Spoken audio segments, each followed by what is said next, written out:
विद्युत खांबांवरील तारांच्या घर्षणामुळे ठिणग्या पडून गहू पिकाने पेट घेतल्याने साखळी बुद्रुक येथील एका शेतकऱ्याचं प्रचंड नुकसान झालं होतं।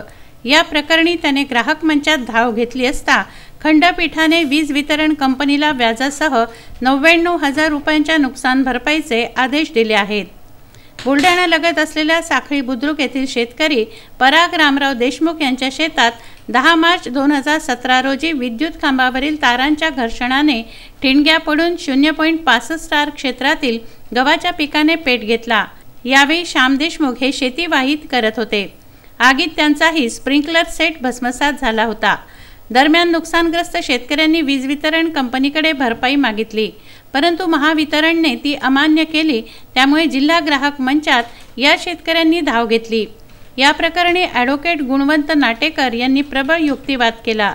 सदर युक्तिवाद ग्राह्य धरून गहू पिकाच्या नुकसानापोटी 40,000, 2 स्प्रिंकलर सेटच्या नुकसानापोटी 44,000 असे एकूण 84,000 रुपये दर साल दर शेकडा 9% व्याजाने द्यावे। मानसिक त्रासापोटी 10,000, तक्रार खर्चापोटी 5,000 रुपये 45 दिवसात देण्याचा आदेश ग्राहक मंचाचे अध्यक्ष विश्वास ढवळे, सदस्य मनीष वानखडे, जयश्री खांडे भराड यांच्या खंडपीठाने पारित केले आहेत। या आदेशांमुळे शेतकरी समाधान व्यक्त करत आहेत। साखळी येथील शेतकरी पराग रामराव देशमुख यांच्या शेतामध्ये सन 2017 मध्ये विद्युत खांबावरील तारांच्या घर्षणाने ठिणगी पडून गव्हाच्या पिकाने पेट घेतला होता। त्यांनी वीज वितरण कंपनीकडे नुकसान भरपाईसाठी अर्ज केला, परंतु वीज वितरण कंपनीने तो अर्ज अमान्य केला।